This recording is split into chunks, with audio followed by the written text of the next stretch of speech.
Oke, bismillahirrahmanirrahim. Assalamualaikum warahmatullahi wabarakatuh. Halo kawan sembilan batun, Anda berada kembali lagi bercoba bersama Mang Aril Maki gitu ya.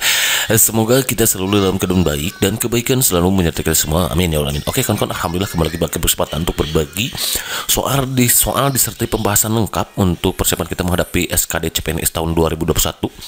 Di pada pertemuan kali ini Maki akan berbagi tentang soal SKD TWK untuk materi bahasa Indonesia, yaitu gagasan utama. Karena berdasarkan FR yang beredar di tahun CPNS 2021 ini, kemarin gitu maksudnya, soal gagasan utama itu bahwa di TWK itu akan ada soal bahasa Indonesia, dan diantaranya adalah gagasan utama bagaimana kita menarik sebuah kesimpulan dari suatu kalimat yang diberikan, kita menentukan gagasan utamanya gitu kawan-kawan ya. Jadi untuk kawan-kawan yang baru singgah di sini, silakan searching aja video Maki sebelumnya, karena di sini Maki sudah banyak berbagi soal SKD-nya baik TWK, TIU, maupun TKP. Pokoknya don't go anywhere, stay tune here, karena Maki akan selalu berbagi kepada kawan-kawan semua untuk soal-soal persiapan kita menghadapi CPNS 2022 ini, dan selalu diupdate maksudnya gitu ya. Baik, untuk bersatu kita langsung gede kopi gitu ya. Di sini sudah sajikan sebuah masalah, namun apapun masalahnya, teh boto sosro gitu ya. Selalu happy masalah dengan senyuman, jadi sebail put solution. Biar apa? Iya betul, biar inspirasi gitu kan ya. Soalnya kayak gini, kita baca bareng-bareng ya. Orang yang akan pensiun tidak perlu stres. Pensiun, pensiun ini bukan pendiun ya, salah ngetik. Siapa yang ngetik? Mang Aki ya, berarti salah. Gitu ya. Pensiun berarti tidak bekerja, iyalah tidak bekerja, tetapi mendapatkan gaji. Enak ya. Dengan tidak berdinas lagi berarti mereka tidak memiliki beban pikiran, beban terhadap pekerjaan, dan banyak waktu luang untuk bersantai. Wow, keren ya. Itu pun kalau nyampe usianya ya. Kalau nggak nyampe gimana gitu. Kalau waktu luang itu dioptimalkan dengan berbagai kegiatan yang positif dan produktif, tentu orang tidak akan terkena stres. Betul. Pertanyaannya, gagasan utama paragraf tersebut adalah: A. Terkena stres karena pensiun, B. Mendapat gaji tanpa bekerja, C. Tidak perlu stres menghadapi pensiun, D. Mengoptimalkan kegiatan masa pensiun. Nah, kira-kira gimana nih kawan-kawan? Oke kawan-kawan, perlu kita ketahui bahwa gagasan utama itu terletak di kalimat utama. Nah, jadi kawan-kawan harus cari tahu dulu kalimat utama. Di video sebelumnya sudah Maki buatkan tuh, di mana kalimat utama ini terdiri dari ada 3 bagian. Kalimat utama itu ada di awal, ada di belakang, di akhir ya, belakang, dan ada di campuran, awal dan belakang gitu maksudnya campuran itu ya. Jadi kawan-kawan cukup mengingat A B C, A-nya awal, B-nya belakang, C-nya campuran. Kalau kalimat utama itu ada di awal, cirinya itu ada kalimat kata repetisi, penegasan, pengulangan. Biasanya ini katanya itu biasa ada pakai ini, itu, dan tersebut. Nah, ini ciri berarti di kalimat keduanya ya. Jadi ada kalimat ke-1, setelah 1 sampai titik itu kalimat ke-1. Kalimat keduanya ada ini, itu ya, atau tersebut. Itu masuk, berarti kalimat utamanya ada di awal gitu ya. Jadi kalimat utama yang ada di awal berarti itu kalau kalimat keduanya ada kata ini, itu, tersebut ya. Kalau kalimat utamanya di belakang, maka nanti ada kata di kalimat terakhirnya itu ada oleh karena itu, oki, oleh sebab itu, osi gitu ya. Jadi kalimat itu, atau dengan demikian dede gitu ya. Jadi kawan-kawan cukup cek kalau ada kata oki, osi, dede, berarti itu kalimat utamanya ada di belakang. Sementara campuran itu nanti dibahas oleh Maki ya. Nah, gitu. Nantilah. Oke, kita cek di sini. Pensiun berarti tidak bekerja tetapi mendapat gaji. Dengan tidak berdinas lagi berarti mereka tidak memiliki beban pikiran terhadap pekerjaan dan banyak waktu luang untuk bersantai. Kalau waktu luang itu bisa dioptimalkan dengan berbagai kegiatan yang positif dan produktif, tentu orang tidak akan stres.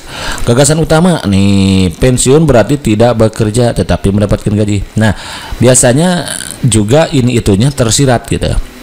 Jadi ada penegasan terhadap kalimat sebelumnya. Kayak ini kan membahas pensiun. Sementara di sini di kalimat kedua ada pensiun lagi, penegasan. Ya udah, berarti dipastikan gagasan utama itu ada di awal. Kalimat utamanya ada di awal gitu ya. Di sini berarti orang yang akan pensiun tidak perlu stres. Berarti gagasan utamanya adalah tidak perlu stres menghadapi pensiun. Nah, terkena stres karena pensiun, wrong ini. Mendapat gaji tanpa bekerja, nggak ada ya. Kan ceritanya juga tentang pensiun.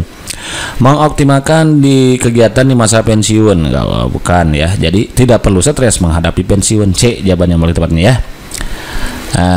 Gitu kawan-kawan. Jadi kita tidak perlu stres kalau menghadapi pensiun, santai aja gitu ya. Oke. Kalau dia ada di ini nantilah. Yang kedua nih. Rayonisasi dulu dan sekarang itu berbeda. Kalau dulu rayonisasi mengelompokkan anakmu untuk melanjutkan sekolah pada daerah tertentu, sekarang hanya membantu orang tua murid mendaftar sekolah. Sekarang murid bebas memilih sekolah, kata Abdul Rahim, Kepala Subdinas Pendidikan Sekolah Lanjutan Tingkat Pertama SLTP Dinas Pendidikan Dasar Provinsi DKI Jakarta saat ditemui Kompas sebelum acara sosialisasi PSB 2012 mungkin ini ya, jauhan ya, 2020 lah, gantilah 2021 atau 2023 gitu ya, 2022 gitu di Jakarta. Gagasan utama paragraf tersebut adalah A. Perbedaan pengertian rayonisasi dulu dengan sekarang. B. Rayonisasi adalah pengelompokan anak untuk melanjutkan. C. Rayonisasi adalah wujud program pemerintah yang bersifat pelayanan. D. Pernyataan Kepala Subdinas Pendidikan STP. Lagi-lagi yang ditanyakan adalah gagasan utama. Untuk mencari gagasan utama, kita mencari kalimat utama. Kalut berarti ya. Gasut, kalut. Nah, gasut gagasan utama. Kalut kalimat utama. Kira-kira di mana nih kalimat utamanya? Tadi kata Maki bahwa kalimat utama itu bisa di awal, bisa di akhir, B belakang, atau di campuran. Kalau di awal cirinya ada kata penegasan atau kata repetisi. Kalau dulu rayonisasi, ini rayonisasi kan di awal. Di sini ditegaskan lagi. Ya udah, berarti kalimat utamanya ada di awal. Berarti rayonisasi dulu dan sekarang itu berbeda. Ada di sini nih.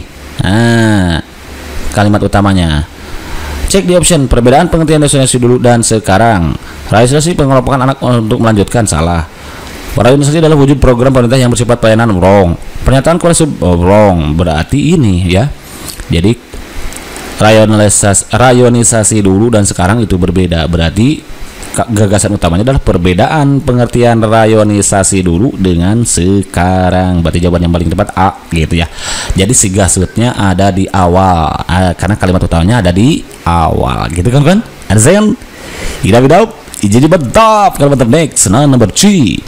Di sini sudah segala sebuah masalah. Namun apapun masalahnya, minumnya teh botol susu gitu ya. Selalu habis masalah dengan senyuman jadi sebail puzoluzin. Biar apa? Iya betul, biar sudah sih gitu kan ya. Soalnya kayak gini, kita baca bareng-bareng ya. Bencana banjir lumpur akibat jebolnya tanggul situ gunung di Tangerang Selatan menimbulkan berbagai macam penyakit. Beberapa penyakit yang akan timbul sesudah bencana adalah diare, tipes mungkin ya, leptospirosis dan demam berdarah. Masalah kesehatan pada korban dan masyarakat di sekitar lokasi-lokasi bencana, ya benar, lokasi-lokasi bencana harus segera diantisipasi. Beberapa penyakit itu muncul karena lingkungan kotor dan sumber air bersih yang tercemar lumpur. Gagasan utama paragraf tersebut adalah A. Masalah kesehatan pada korban harus diperhatikan. B. Bencana banjir lumpur akibat jebol tanggul. C. Bencana banjir lumpur menimbulkan berbagai penyakit. D. Beberapa penyakit muncul karena lingkungan kotor. Masalah kesehatan pada korban harus diperhatikan. Ini wrong ya. Bencana banjir lumpur akibat jebolnya tanggul. Tapi ternyata di sini yang bahasnya adalah diare, tipes gitu kan ya. Berarti wrong. Bencana banjir lumpur menimbulkan berbagai penyakit, bukan banjir ya yang menimbulkan penyakitnya, berarti wrong. Ternyata yang memungkinkan berarti ini beberapa penyakit muncul karena lingkungan kotor. Nih, berarti kalau begitu ini kalimat gasutnya ada di kalut kan, kalutnya ada di campuran. Nih, campuran kayak gini kawan-kawan. Nah, jadi di awal sama di akhir nih campuran penyakit kan gitu. Beberapa penyakit itu muncul karena lingkungan kotor. Dan sumber air yang tercemar. Berarti ini bukan campuran, ini berarti ada di akhir kawan-kawan ya. Beberapa penyakit itu muncul karena lingkungan kotor dan sumber air bersih yang tercemar. Jadi cirinya ada di akhir, gasut itu ada di kalut kan gitu ya. Kalut itu ada di awal, ada di belakang, ada di campuran. Kalau yang di awal tadi katanya ada penegasan ya, bisa ada ini, itu, tersebut ya, ada yang tersirat dan tersurat. Kalau tersurat berarti kayak ada kata ini, itu, dan tersebut. Kalau tersurat berarti kalau tersirat gitu ya, kalau tersirat kayak ada penegasan gitu. Kalau di belakang itu ada kalimat osi, oki, oki dan dede kan, dengan demikian. Atau bisa juga kalau di belakang itu berupa simpulan. Jadi ada simpulan. Jadi si osi, de, oki dan dedenya tersirat. Kayak gini nih. Beberapa penyakit itu muncul karena lingkungan kotor. Oh, berarti ini simpulannya di sini.